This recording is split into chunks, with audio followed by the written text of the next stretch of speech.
Hey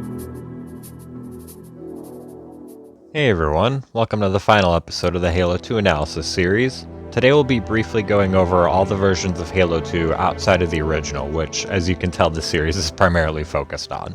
This includes the DS version, the Vista port, and of course the most popular form of Halo 2 nowadays, the Anniversary Edition. And we'll go over each in the order that I just listed. In 2007, an article was released where someone claimed to have had a Halo 2 DS port that they played. After a lot of speculation, reasonably so, about the validity of this claim, a video was released showing the guy who made this claim originally literally playing it on camera.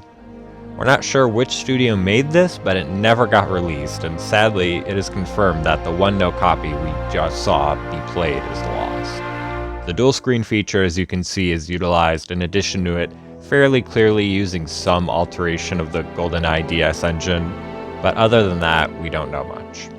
Of the three released versions of Halo 2, the Vista version is arguably the black sheep of the trio. It's the only version exclusive to PC. It was the only version not developed at all by the studio overseeing Halo at the time. In the case of the original Halo 2, that was Bungie, and in the Halo 2 Anniversary's case, that was 343 Industries. It's the last version of Halo to have an editing/creation mode not called Forge. It has no co-op campaign whatsoever, and it's the only version where the cutscene quality was actually downgraded from the original version. It's not all bad though. Up until MCC released on PC, it was the only moddable version of Halo 2, and between the release of MCC and the shutdown of original Xbox Live, it was the only version of Halo 2 with online multiplayer whatsoever. And while a lot of work has gone into making the Anniversary Edition closer to the original, arguably Halo 2 Vista's biggest legacy will be that it was the version of that Halo 2 Anniversary was originally founded on, which still sort of runs in MCC's DNA, so to speak. Released exactly 2 days after Halo 2's 10th anniversary, Halo the Master Chief Collection gave Halo 2 a far more proper anniversary treatment than Combat Evolved Anniversary. For the first few years, the only thing that worked consistently was campaign, but once this game got the well overdue updates it deserved, we got arguably the best game in the franchise, assuming obviously you consider MCC its own separate game. I mean, on one disc, players got all of Halo CE, both in traditional and anniversary graphics, Halo 2, also both in traditional and anniversary graphics, Halo 3, Halo 4, ODST, and Reach, all with both full campaign and multiplayer features.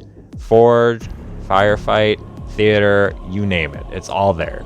And speaking of the anniversary graphics, my goodness, Halo 2 Anniversary is still, 10 years later, one of the most beautiful games of all time. Both the cutscenes as well as the in-game models have been treated with such love and detail, it's no understatement to call this a masterclass performance by all the parties involved. Halo 2 Anniversary has not only set the standard for all future potential remasters within the Halo franchise, but speaking for myself personally, I see it as having raised the bar for all remasters across all franchises. And over time, that has only become more and more true thanks to its long run of being heavily supported by the studio behind it, with many of the small blemishes left from being a port of the Vista version being corrected and making it more akin to the original, as mentioned before. But yeah, that concludes all brand new episodes in the series after many months of running. As mentioned before in previous videos, the last thing for the series that's going to conclude it as a whole is a mega compilation of all the episodes with me correcting all the errors and maybe adding an extra segment at the end exclusive to that video talking about the legacy of Halo 2. Love you all and have a good day.